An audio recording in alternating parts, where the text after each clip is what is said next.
Bonjour à tous, je vous invite à vous abonner à cette chaîne, à aimer, à partager, à commenter ces vidéos, c'est très important. C'est une manière de nous soutenir. Merci à vous tous.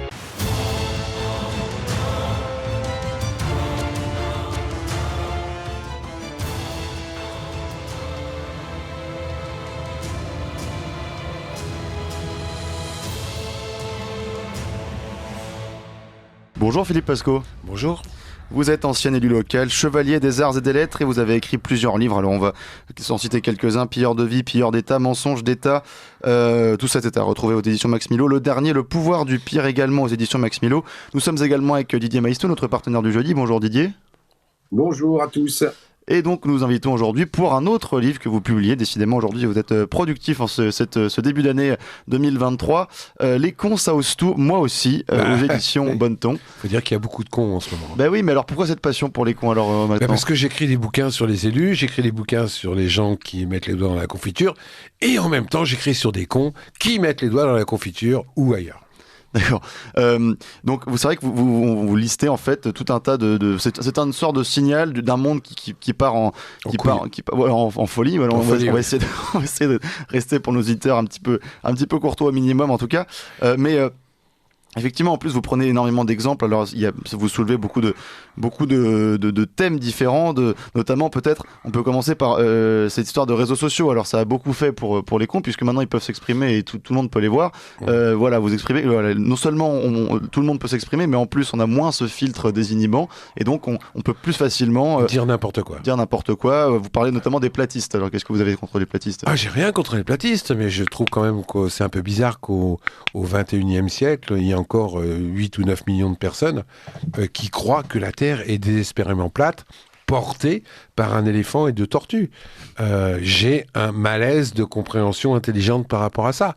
Et je me dis, si les gens sont aussi cons pour croire que la Terre est plate, je comprends que parfois, dans une urne, ils soient cons aussi.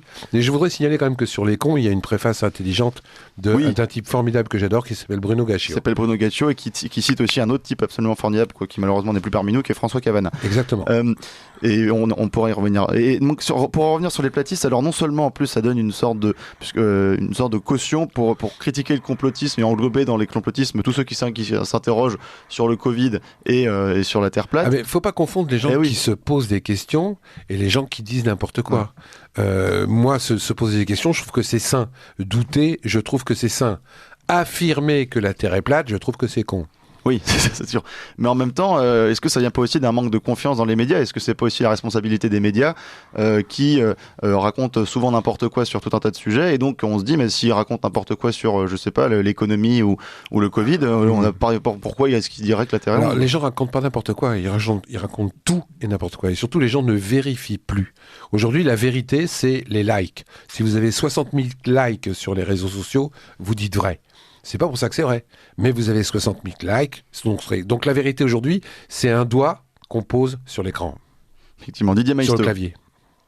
Didier Maistre. Oui, salut Philippe.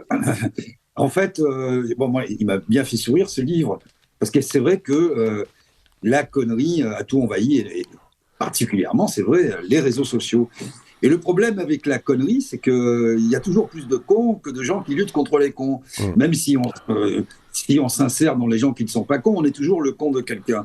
Bon, comme c'est dit dans le livre. En réalité, ce qui est très compliqué, c'est que la connerie est devenue la marque de fabrique de ce système, que ce soit en politique ou que ce soit dans les médias. Parce que plus c'est con, plus c'est bon. Et le problème... Mais c'est pas comme le cochon, hein. Non, c'est pas comme le cochon. Le problème, c'est que, je vais pas citer de nom pour ne pas être un con venant, mais quand on voit quand même tous les chroniqueurs, les éditorialistes, les gens qui émergent comme ça, sortis de nulle part, de leur fange, et qui viennent ânonner comme ça dans les médias toute la journée, qui sont spécialistes de tout et surtout de rien, et qui parlent du Covid, puis après ils parlent de géopolitique, puis après ils nous expliquent pourquoi la Terre est ronde, etc., etc. Comment lutter contre ça, mon cher Philippe? Ça devient très difficile puisque la connerie est devenue une marque de fabrique, la connerie est devenue bankable, la connerie est un produit d'appel parce que finalement ce système, plus il est con, plus il y a de cons, plus le système prospère sur les cons. Est-ce qu'on peut dire ça? Écoute, je sais pas, bankable, moi ça m'intéresse. Plus les gens achèteront le livre, moins ils seront cons, et plus ils se rendront compte qu'ils sont cons eux-mêmes. Donc je rappelle le titre du livre, Les cons, ça ose tout, moi aussi, aux éditions Bonneton. Et ça tombe bien parce que je connais l'auteur, il est tellement con que je le connais bien. Il est con, ça je peux te dire que il est vraiment très con. Il entretient. Ah mais c'est intéressant, mais c'est un système comme il le dit lui-même, quand on écrit sur les cons et qu'on s'inclut dans les cons, de penser qu'on est con, est-ce qu'on est un peu moins con que les autres? C'est le gros dilemme du con, c'est est-ce que je suis con ou est-ce que les autres est-ce que c'est les autres qui sont cons? Oui, parce qu'il y a une incertitude totale en fait avec toutes les opinions, on ne sait même plus quoi croire. On a accès à plus d'informations que de connaissances. Aujourd'hui, c'est la multitude des informations qui fait qu'on n'arrive plus à rien comprendre. Mais c'est un type, on n'a rien inventé, c'est pas d'aujourd'hui. Il y a un type qui s'appelait Pasqua qui disait si vous voulez noyer une histoire, inventez une autre histoire, encore une autre histoire et encore une autre histoire, à peu près. Donc on est là-dedans aujourd'hui dans une surinformation qui dénature complètement la véritable information. Et on est tellement con que malheureusement, on ne fait plus le tri et que souvent on en revient à un vieil adage, c'est le dernier qui a parlé qui a raison. Oui, voilà, mais ça, c'est une loi assez importante, et c'est important dans le livre, puisque ça marche autant pour la consommation que pour les élections, finalement. Il y a un mythe comme quoi, plus on a le choix, plus on est éclairé, et en fait, c'est tout l'inverse, finalement. Ah non, mais c'est l'inverse, et je le prouve dans le bouquin. Oui. Il y a des théories américaines et des études qui ont été faites qui font que plus il y a de choix, moins on sait choisir. Et ça se fait aussi bien pour la consommation que pour les élections. Ce qui ne veut pas dire qu'il faut qu'il y ait qu'un seul candidat. Parce qu'un seul candidat, ça s'appelle une dictature. Il y a certains pays qui l'utilisent. Et d'ailleurs, on y vient en France, gentiment. Mais aujourd'hui, il y a quand même pléthore de choix, ce qui fait que les gens ne savent plus quoi choisir. Et qu'en plus, quand votre choix est frelaté, aussi bien à droite qu'à gauche, vous ne savez même plus quoi faire, quoi. Alors, la connerie, ça peut... D'ailleurs... Allez-y, Didier Maisto. Oui, je pensais à ça en lisant ce livre aussi. Il y a pas mal de passages sur les médias. Effectivement, la promesse des pouvoirs publics, pour les chaînes de TNT notamment, c'était d'offrir du pluralisme, un certain nombre de chaînes qui, au départ, c'était dans le cahier des charges, qui n'a jamais été suivi, mais c'est toujours comme ça, devaient être donc thématiques et complémentaires, et surtout pas de mini-généralistes. Or, nous nous sommes rendus compte que la multiplication des canaux, loin de nourrir l'intelligence, la culture et la réflexion, a eu ce plus petit dénominateur commun qui a finalement tout envahi, la connerie. Et quand on voit les chaînes dites d'info ou les chaînes mainstream, je le disais tout à l'heure, et qu'on entend intervenir un certain nombre de personnes, on se pince, on se dit mais c'est une dystopie. Que se passe-t-il? Mais est-ce que c'est pas ça le problème, premièrement? Et deuxièmement, est-ce que cette connerie, on dit souvent bête et méchant, est-ce que cette connerie ne débouche pas, in fine, sur de la haine, de la méchanceté, parce que dès lors qu'on désigne l'autre comme un con et que la connerie est l'aune à laquelle on mesure tout le reste, on discrédite les gens, comme tu le disais, qui se posent des questions et on les englobe dans un grand tout de la connerie et on désigne ça même le con. Donc on est dans un phénomène spéculaire de mise en abîme de la connerie qui devient un produit, quoi. Et comment sortir de cela? C'est ça qui nous fait tous buter, parce que, blague à part, le livre est enlevé, il est amusant, il est bien écrit. On fait ce constat, mais comment peut-on en sortir dans cette époque de conneries absolue, quoi. Déjà, en lisant mon livre, ça me paraît important. Et surtout, comment ne pas entrer dans la connerie. Donc, ne pas entrer dans la connerie, c'est prendre conscience de ce qui nous entoure et surtout de vérifier la plupart des informations qu'on reçoit. Moi, je fais dans le factuel. Donc, c'est vrai que j'ai écrit plein de trucs dans ce livre, Les cons. Moi aussi, ça ose tout, 3 points de suspension, moi aussi. Mais il y a quand même des exemples flagrants où je me pose des questions. Comment on peut pondre une loi en Amérique qui interdit de faire l'amour au porc-épic ?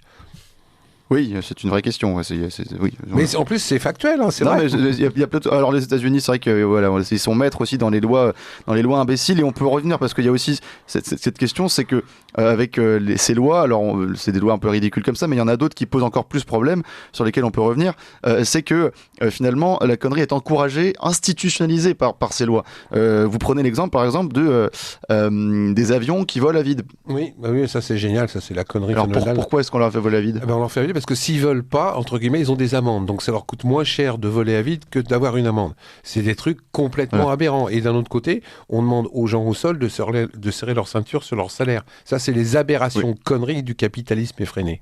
Oui, ça aussi, on peut. Oui, il y a d'autre part, pour les avions aussi, il y a des vols qui ne vont nulle part. Oui. Comme tu le dis. Comme je l'écris. Un vol pour ces vols 714 pour Sydney, ça me rappelle Tintin, tiens. Vous partez de Sydney, vous volez 7 heures, vous atterrissez à Sydney, ça vous coûte $2 300. Qu'est-ce que vous avez fait? Vous avez volé. 3 petits tours et puis ils s'en vont. Voilà, et vous avez pollué, vous avez dépensé votre argent. En général, quand vous faites ça, vous en avez beaucoup. Et vous avez dépensé votre temps à ne rien faire et à voler en orbite. Tiens, si on mettait les cons en orbite, ça me rappelle la phrase Audiard. Hein. Si on mettait les cons en orbite, t'as pas fini de tourner. C'est exactement ça en plus. Oui, et d'ailleurs, on parle d'Audiard, je voudrais parler d'une autre personne qui a pensé un peu la bêtise. Je vous le fais écouter, c'est une interview de Jacques Brel qui date des années 70, et on réagit après tout de suite. Ah, la bêtise, c'est terrible. C'est la mauvaise fée du monde. C'est la sorcière du monde. C'est la bêtise. Il n'y a pas de gens méchants. Il y a des gens bêtes. C'est pas de leur faute, hein. Il y a des gens qui ont peur. Ça, c'est de leur faute. Des gens qui ont peur et qui n'assument pas leur peur. Je crois que tout commence un peu comme ça. Enfin, ça, c'est un philosophe de déterminer tout ça, c'est pas moi. Mais j'aime pas les gens bêtes. Parce que la bêtise, c'est de la paresse.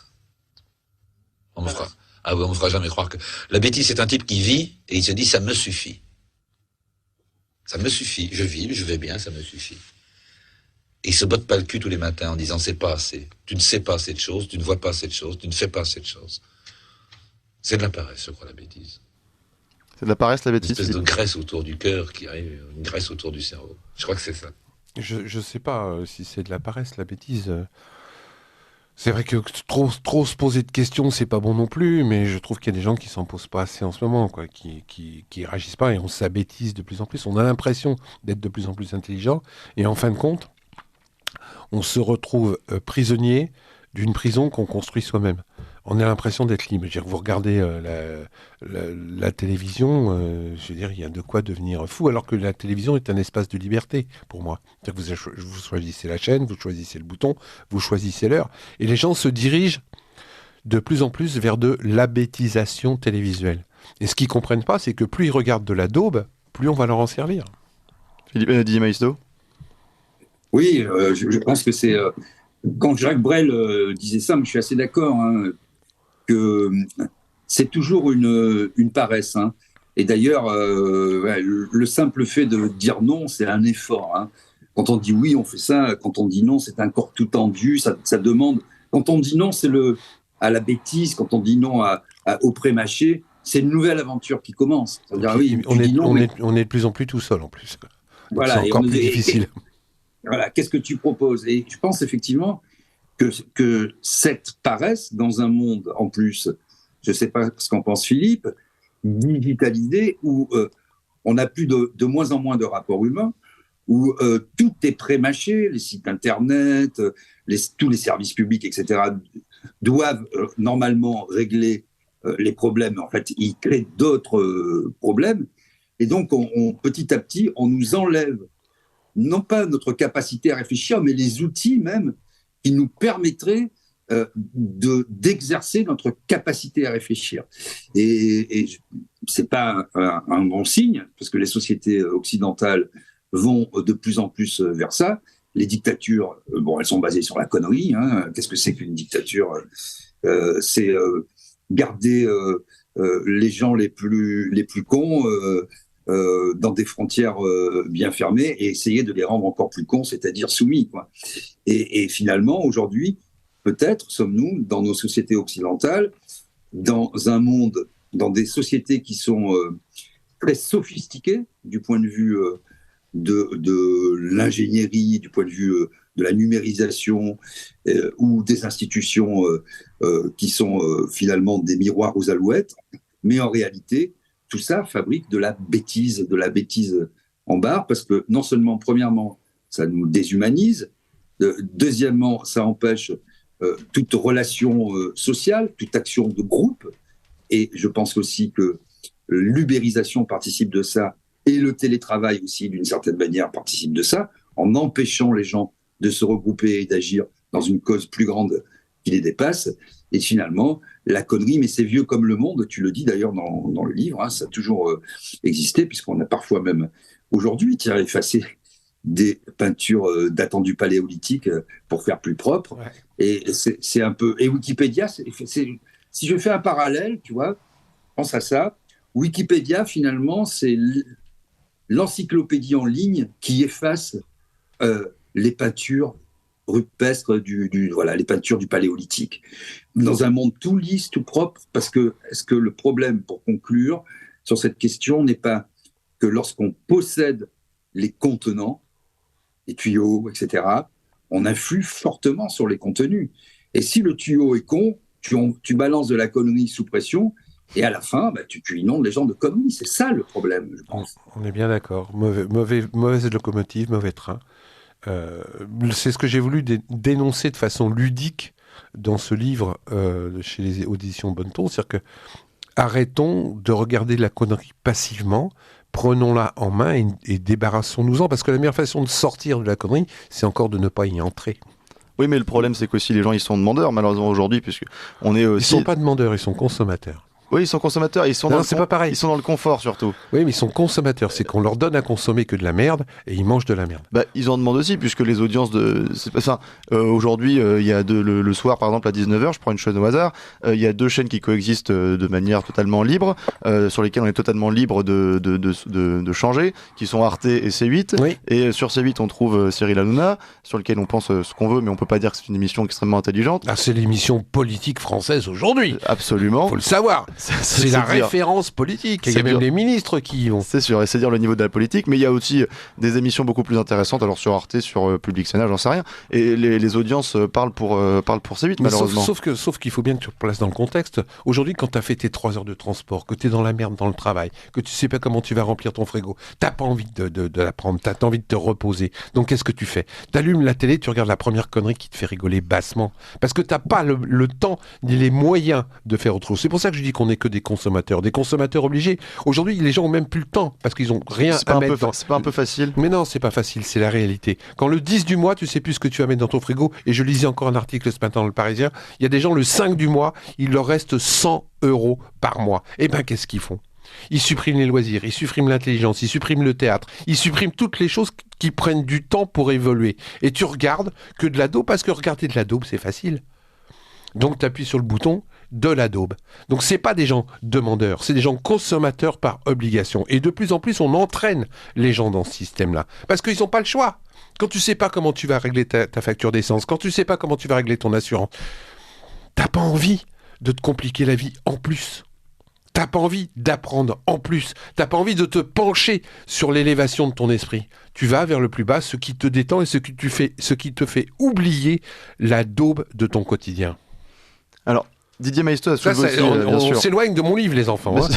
Non, on va y revenir justement. Didier Maisto, quoi, la connerie des fois, ça peut être très sérieux. Ça peut élever, ça peut mener loin.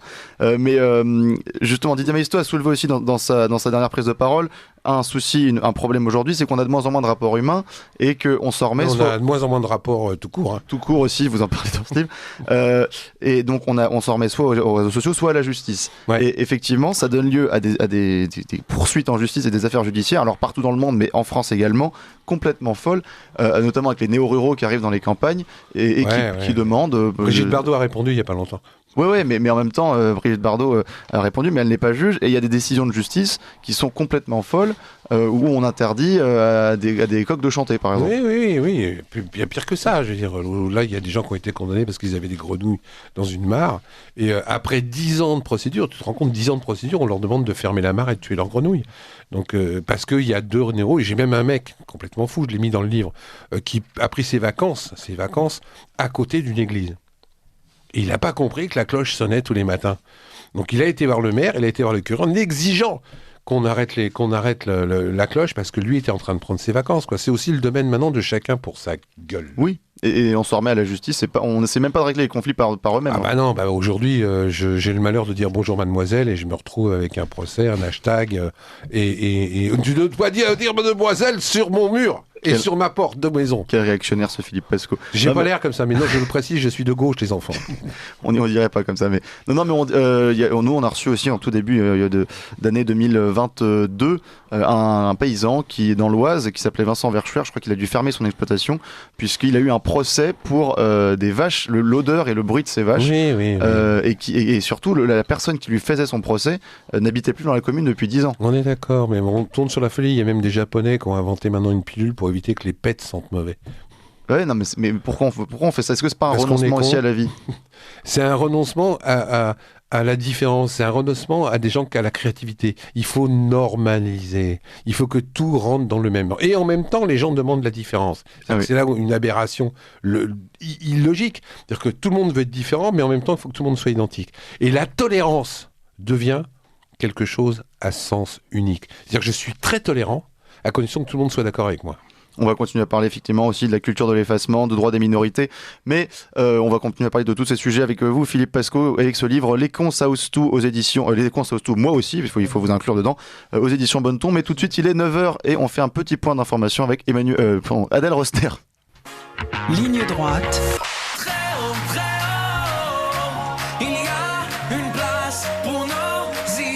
Vue de haut. Nous sommes toujours avec Philippe Pasco, ancien élu local, chevalier des arts et des lettres, qui a écrit plusieurs livres pour dénoncer la corruption des élites et qui a récemment changé de sujet, qui se reconvertit en analyste de la connerie avec ce livre Les cons ça ose tout, moi aussi, aux éditions Bonneton. Et nous sommes toujours avec notre partenaire du jeudi, Didier Maisto, à qui je vais laisser la parole.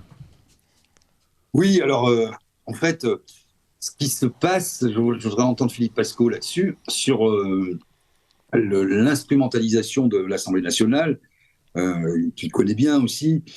Par exemple, hier en commission, l'article 41 du règlement qui a été utilisé pour empêcher les amendements, les sous-amendements, pour empêcher que ceux-ci soient examinés, alors qu'ils sont garantis par l'article 44 de la Constitution. Bon, on a vu ça, je ne vais pas refaire tout le parcours du texte sur la réforme des retraites, mais nous avons le jour même une infinité de cons qui viennent sur les réseaux sociaux, qui ne sont ni constitutionnalistes, même pas juristes, et qui nous expliquent en fait le contraire, hein, qui nous expliquent mais c'est vous qui ne comprenez pas, etc., dans l'indifférence quasi générale. Fleurissent les Shannon Seban, je ne sais plus comment s'appelle l'autre avocate là, qui est sur les chaînes d'infos, qui est con comme ses pieds, et qui va ensuite poser sur les marches à Cannes dans une robe dénudée avec son livre.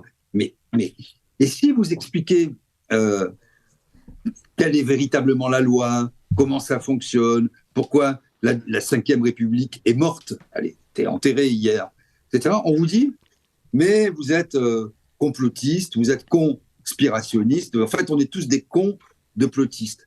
Et ça, je pense que c'est très difficile. Peut-être faut-il inventer des nouvelles formes de lutte, des nouvelles formes de quête du savoir. Moi, pour l'instant, je n'ai pas trouvé. Est-ce que, Philippe, tu as des pistes? Parce que faire le tri entre le bon grain, l'ivraie, tout ça, d'accord, mais ça tombe à plat et on voit que, finalement, je ne dis pas l'intelligence, mais au moins le simple fait de se poser des questions recule face à une connerie qui nous assiège, nous assaille et nous envahit. Il faut descendre dans l'arène. Moi, j'ai écrit des livres et je vais te dire un truc par rapport à mes livres. Par exemple, je réécris mes livres pour qu'il y ait un maximum de gens qui puissent le lire. C'est-à-dire, je refuse d'écrire des livres pour les élites. Après, quand tu n'as pas accès au mainstream, comme moi j'ai pu accès maintenant à certaines grandes télés, je suis en conférence, en salon, tous les week-ends. Je vais voir les gens, les convaincre un par an, arracher le savoir avec les dents. Plus on dit aux gens, plus ils arrivent à comprendre. Quand j'ai sorti mon premier livre, Délit d'élu, ça a fait quelques échos, mais quand j'ai sorti Pilleurs d'État, les gens ont ouvert les yeux sur les privilèges des élus. Donc il faut transmettre le savoir et le transmettre de toutes les manières possibles quand on peut. Il y a des super humoristes, par exemple, que je regarde avec délice tous les jours, qui par l'humour apprennent aux gens à comprendre ce qui se passe autour d'eux. Donc moi, je le fais par des livres, il y a des gens qui le font par l'humour, il y a des gens qui le font par des manifs. Il faut que chacun, on fasse ce qu'on peut, comme on peut, pour faire bouger le curseur de l'intelligence et des yeux ouverts. Dans le livre du pouvoir du pire, que j'écris en même temps, j'écris un truc que j'aime bien, c'est-à-dire que c'est, je me rappelle même plus de mon sous-titre, c'est pour ouvrir les yeux à tous ceux qui ont les oreilles bouchées. il faut qu'on ouvre les yeux à tous ceux qui ont les oreilles bouchées. Parce que ce qui est en train de se passer, c'est une guerre de société. On est en train de nous préparer une société, entre guillemets, où il y aura des gros cons d'un côté qui vont subir et des pourris cons qui vont diriger les autres. Et il y en aura très peu. Et les gens ne se rendent même pas compte. Je le mets dans mes livres, qu'il y a des trucs anodins aujourd'hui. Par exemple, la suppression du ticket de caisse fait que les gens ont l'impression qu'on lutte pour l'écologie. C'est en partie vrai. Mais en même temps, on n'a plus de contrôle de ce qu'on achète. C'est-à-dire qu'il y a déjà 15% des produits qui sont différents entre le prix affiché et le prix que vous payez. Moi, je suis sûr que ça va passer à 20%. Et c'est pas quand vous allez rentrer chez vous, que vous allez ouvrir votre ordinateur, que vous allez regarder les 2 € qu'on vous a comptés en plus et que vous retournerez au magasin pour vous faire rembourser. On le faisait quand on était au bout de la caisse. Ils suppriment les tickets de caisse. Quelque part, notre liberté est bafoué. Alors ça, c'est un sujet que vous balayez aussi dans ce livre-là, dans celui-là, puisque vous expliquez à chaque fois que le réchauffement climatique, à chaque fois qu'il est invoqué, c'est pour justifier des restrictions envers les mêmes, à savoir les petits qui travaillent. C'est évident, je vous en donne une preuve avec les voitures. Il y a alors les voitures thermiques, vous pouvez, allez-y, je vous laisse parler des voitures thermiques. C'est simple, les voitures thermiques, et je comprends, sont supprimées à partir de 2035. On nous rabâche les oreilles, que c'est une honte, les voitures thermiques, qu'il faut passer à l'électrique, qu'il faut que ça. Ouais, ça c'est vrai. Sauf que quand vous lisez la loi jusqu'au bout, il y a un petit paragraphe qui dit qu'à partir de 2035, les constructeurs de voitures de moins de 10 000 exemplaires pourront continuer à avoir du thermique. Ça veut dire quoi quand vous savez décoder ? Ça veut dire que les mecs qui achètent des bagnoles à 150 000 €, des Ferrari, des Maserati, une Maserati, ça me rappelle un mec ministre qu'on a acheté une il n'y a pas longtemps. Comment il s'appelle ? Bref, quand ces gens-là ont les moyens de s'acheter une Maserati, eux, à partir de 2035, pourront toujours continuer à faire vrombir leur moteur. Parce que ce qui gêne ces gens-là, c'est pas le fait que ça soit électrique, c'est le fait qu'ils puissent pas, à travers le bruit de leur moteur, asséner leur puissance au pauvres. Alors il n'y a que les pauvres qui pourront vivre dans le silence et les riches, eux, pourront faire du bruit. Alors il y a encore pire que ça. Il y a l'Union européenne, on dit que ça sert à rien. Alors là, pour le coup, ils ont réussi à faire avancer le projet écologique. Ils ont réussi à interdire le grille-pain à 2 fentes. Ah oui, bah ça c'est un truc que j'ai sorti il y a quelques années. J'avais déjà créé un article là-dessus. Ils sont tellement intelligents, les gens de la Commission européenne, mais ils ont fait pire, je vais vous dire, sur le wokisme, qu'ils ont pondu après une commission. Alors une commission, il faut savoir, c'est plein de gens qui sont très très bien payés, qui se réunissent pendant 3 ou 4 mois. Accessoirement avec des impôts des Européens. Avec nos impôts à nous, qui vont dans des salles, qui font des réunions, qui coûtent de l'argent, qui des fois vont à l'hôtel parce qu'un coup c'est à Strasbourg, un coup c'est ailleurs. Et ils ont pondu un super truc en disant qu'il fallait absolument qu'on supprime. C'est pas passé ça, mais il y a autre chose qui est passé. Qu'on supprime les grille-pains à 2 fentes pour les remplacer par un grille-pain à 1 fente. Parce qu'ils ont conclu de façon écologique que la plupart du temps, les gens ne se servaient des grille-pains que d'une seule tartine. Donc 2 fentes, c'était un déni écologique. Voilà à quoi sont payés les gens. Mais ils ont fait pire. Et en même temps, l'Arabie Saoudite organise les Jeux d'hiver asiatiques. Ah bah je l'ai mis aussi, ça. Oui. Ouais. Non mais c'est-à-dire qu'en fait, on met en parallèle ces deux informations et on se dit que c'est juste, c'est du... Enfin, on se moque en fait, on nous prend pour des... Pour des cons. Voilà. Exactement. Je voulais pas le dire. Mais... Et on continue à nous prendre pour des cons. Et le pire, c'est que nous sommes cons, parce que quand je vois le nombre de billets qui a été vendu pour les Jeux Olympiques de Paris en 2024, mais je ne comprends pas que les gens même acheter des billets. Vous vous rendez compte qu'ils sont en train de faire dans l'indifférence totale des trucs qu'on verrait ça en Russie ou dans un pays émergent, on crierait au scandale. Aujourd'hui, ils sont en train de déplacer.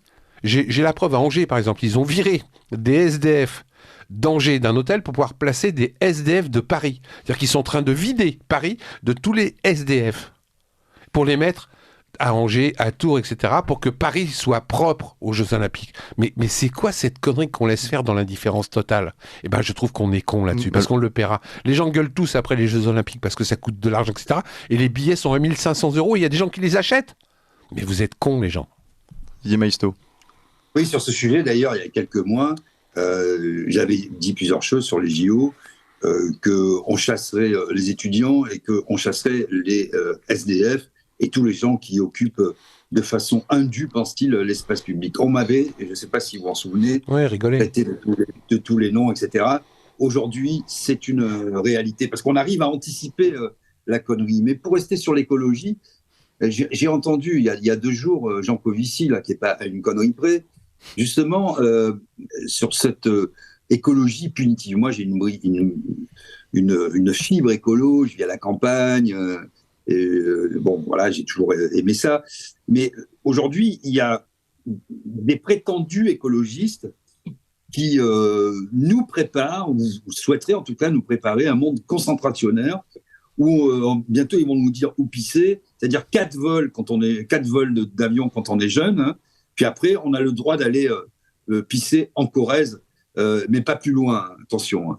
Et ça, en fait, ça aboutit au contrôle de la population, à la limitation de l'espace vital et des libertés, alors qu'il y a tellement de sujets en écologie sur lesquels intervenir. L'agriculture intensive en est un, avec toute la chaîne du vivant qui est brevetée par des multinationales, la mondialisation et tous ses effets pervers en état second, la déforestation, la pollution des océans et des cours d'eau. Il y a des mesures, on n'a pas le temps, mais qui sont très concrètes au niveau malheureusement global, qui peuvent être prises. Mais non, on va plutôt que de changer fondamentalement les choses, on va emmerder les citoyens parce que c'est facile, parce qu'ils ne peuvent pas s'organiser, parce qu'ils sont nombreux, et parce qu'on aura donné l'impression, c'est ce qu'on a fait durant le Covid, puisqu'on en a parlé tout à l'heure, de faire quelque chose. On fait quelque chose, on vous enferme. Quand on ne sait pas quoi faire, on vous dit « suivez ». Il y a quand même des gens en France, Philippe, aujourd'hui, qui pensent encore, je ne sais pas s'ils sont platistes, mais qui, après avoir suivi une ligne blanche de peinture par terre dans un hypermarché bondé, allaient lutter contre le coronavirus. Oui.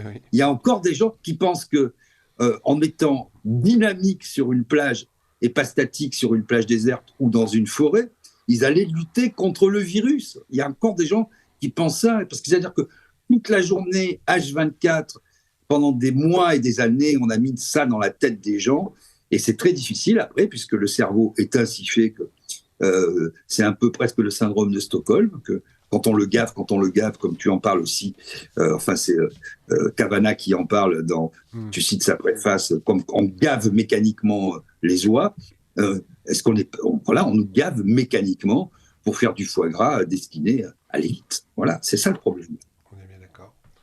On est bien d'accord, mais encore une fois, moi j'ai essayé d'habiller ça de façon ludique, de façon à ne pas faire peur aux gens. Je veux dire que tout mon travail sur les cons, ça ose tout, 3 points de suspension moi aussi, c'est de faire comprendre aux gens de façon non contractionnaire, j'arrive pas à le dire, concentrationnaire, oui. Qu'on peut sortir de la connerie. Et la meilleure façon de sortir de la connerie, c'est encore de la montrer comme je la montre dans le bouquin. Parce que la connerie, elle est malheureusement universelle. C'est-à-dire que quand je vois des choses qui ont été faites dans certains pays, quand je cite un certain nombre d'exemples de conneries patentes, j'espère que ça ouvrira les yeux aux gens pour que quelque part ils fassent pas pareil. Alors il y a aussi une chose que vous dénoncez beaucoup, c'est donc cette culture de l'effacement, le wokisme. Oh là, on n'en parle pas, c'est une folie ça. Ah ben, oui, mais vous en parlez dans le livre, je suis obligé de vous en parler quand même. Mais regarde, on parlait tout à l'heure de l'Europe, je vais encore en mettre une petite couche. Je veux dire, quand je vois qu'il y a une commission avec une patronne maltaise qui là aussi s'est réunie pendant 6 mois pour pondre un fascicule, pour nous interdire d'utiliser certains mots. Lesquels ? Comme Joseph, comme Marie, comme des gens, des mots à consonance cultuelle, entre guillemets, qui risquaient de froisser les uns et les autres. Donc restons surtout uniformes, mettons le même costume, appelons-nous tous pareil, et pour eux ça ira bien. La différence chez eux n'est intéressante que si c'est eux qui la formulent. À partir du moment où c'est une différence qui les gêne, entre guillemets, il faut absolument la faire disparaître. Et heureusement, là, il a fallu que le Vatican intervienne quand même. Hein. Quand les mecs, ils ont dit non, dans la langue française, on va supprimer le mot Joseph, parce que le Joseph, ça a une trop grande connotation judéo-chrétienne. Je suis tombé sur le cul. Mais le pire, c'est qu'il y a des gens qui suivent. C'est que quelque part, on dit que c'est bien. Je veux dire, quand tu vois que le Scrabble, et je le mets aussi comme exemple, on a supprimé une centaine de mots dans le Scrabble parce que ça risquait de déranger certains, mais où on va ? Qu'est-ce que c'est que ce wokisme de merde où tu peux... Pardon, excusez-moi les auditeurs. Qu'est-ce que c'est que ce drôle de wokisme où quelque part, il y a des gens qui estiment que dire le mot femme, c'est pas bien. Tu dois dire maintenant personne menstruée. Ouais. Qu'est-ce que c'est romantique. Oui, en plus ça tout converge finalement vers le lait et la bêtise en fait. Ça sert la bêtise. Quand j'entends une conseillère municipale de Paris qui exige qui exige qu'on donne des subventions à des pièces de théâtre où il y a autant de femmes que d'hommes qui jouent. Mais où est la créativité là-dedans ? Où est quelque part la possibilité d'inventer de nouvelles choses, qu'il faut que ça soit structuré ? On arrive à quoi maintenant ? Elle refuse d'écouter, cette dame, des musiques qui ont été pensées et créées par des hommes, mais elle travaille contre elle travaille contre sa communauté, elle travaille contre l'intelligence, elle travaille pour la connerie. Complètement. Et en fait, on voit qu'il y a deux figures majeures pour servir la connerie. Il y a le conformisme et le consommateur. Ouais, c'est ça. Ouais. Et puis c'est un bonheur, quoi. C'est un bonheur. Là aussi, je ne veux pas me remettre, mais l'huile de palme. Tout le monde sait aujourd'hui que c'est de la daube. Tout le monde sait aujourd'hui que c'est la déforestation. Tout le monde sait aujourd'hui qu'il ne faut pas l'en acheter. Eh bien, qu'est-ce qui se vend le plus dans la pâte à tartiner ? Je vous le donne en mille, le Nutella. Ils ont fait 10% de bénéfices. Et tout le monde sait que c'est de la daube et tout le monde en achète pour chez soi. Alors qu'il y a exactement le même produit, avec la même composition, le même goût, avec un autre nom, où il n'y a pas d'huile de palme, et ça coûte, en plus, je crois, quelques centimes d'euros de moins. Eh bien, les gens continuent à acheter du Nutella. Qui est con ? Alors, je voudrais revenir avec vous pour finir sur l'un de vos chapitres où là vous renversez complètement la perspective, puisque là on a été extrêmement vulgaire et on s'en excuse auprès de nos auditeurs. Pardon. Oui, et en même temps vous dites que jurer, dire des jurons c'est bon pour la santé. Alors. Ah oui, il y a une étude qui est là-dessus qui m'a fortement, et je l'ai vérifié. Tout ce que j'écris dans mes livres est factuel. J'ai eu qu'un seul procès sur mes 9 ou 10 livres. C'est que quelque part, dire des jurons comme j'en ai dit tout à l'heure, ça maintient soi-disant en bonne santé. Donc surtout, mettez-vous en colère, dites des jurons, dites des gros mots, il paraît que vous vivrez plus vieux. Non, mais c'est encore plus grave parce que vous dites aux parents de laisser les enfants dire des gros mots, Philippe. Parce que oui, ça c'est une étude aussi vachement intelligente qui dit qu'il faut que les enfants ont le droit de t'insulter, les enfants ont le droit de cracher par terre. En fin de compte, il faut les laisser devenir des petits diables pour que quelque part ils arrivent à exprimer leur personnalité. Il faut quand même une transmission, il faut quand même une hiérarchie. Moi, tu prêches un convaincu. Pour moi, mes enfants, s'ils m'avaient craché dessus, il y a longtemps qu'ils auraient pris une baffe. Bon. Et j'en ai eu 6. Mais il paraît, il y a des études. Alors, il y a plein d'études qui sortent. La fessée est interdite en France aujourd'hui, d'ailleurs. Oui, pas que la fessée. Il y a même des procès. Si tu as le malheur, d'un petit peu d'insulter un de tes enfants. De lui dire un peu fermement d'arrêter de détruire tout le magasin dans lequel vous êtes, tu risques de te faire arrêter par des gendarmes. Bon, est-ce que vous avez quand même des motifs d'espoir pour l'avenir ? Oui, parce qu'on est le nombre et puis on a encore quelques-uns à prêcher pour le vrai. Et puis ça peut pas aller loin. Qu'est-ce que c'est que ces gens qui nous imposent le YEL partout ? Qu'est-ce que c'est que ces gens qui nous imposent une écriture inclusive ? Mais ça peut même pas passer. Les mots, c'est quelque chose qui se soigne, qui s'ajolit avec le temps, qui se transforme au cours des années. Pas en les forçant.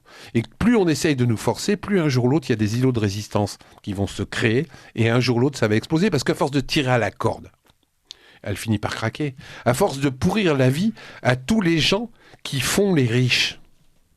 Tous les gens qui font les riches. Parce que qu'est-ce qui fait les riches ? C'est les pauvres. Donc à force d'appauvrir les pauvres qui ne pourront plus acheter, à un moment donné, les riches vont exploser. Ils auront beau mettre des miradors, des mitraillettes, etc. Il y aura trop de monde autour des miradors. Il faut cultiver ces îlots de résistance. Et merci à vous, Philippe Pascot, d'être un résistant. Alors, contre la connerie pour ce livre, les cons, ça ose tout, moi aussi, aux éditions Bonneton, mais vous en avez écrit d'autres plus, je veux dire, revendicatifs sur les élus. Alors, pilleurs de vie, pilleurs d'État, mensonges d'État, abstention, piège à con, et le dernier, le pouvoir du pire. Tout ça, c'est à retrouver aux éditions Max Milo. Merci à vous. Je rappelle que vous êtes donc ancien élu local, chevalier des arts et des lettres. Et merci à vous, Didier Maisto, notre partenaire du jury, et journaliste indépendant qui a une parole libre et libérée.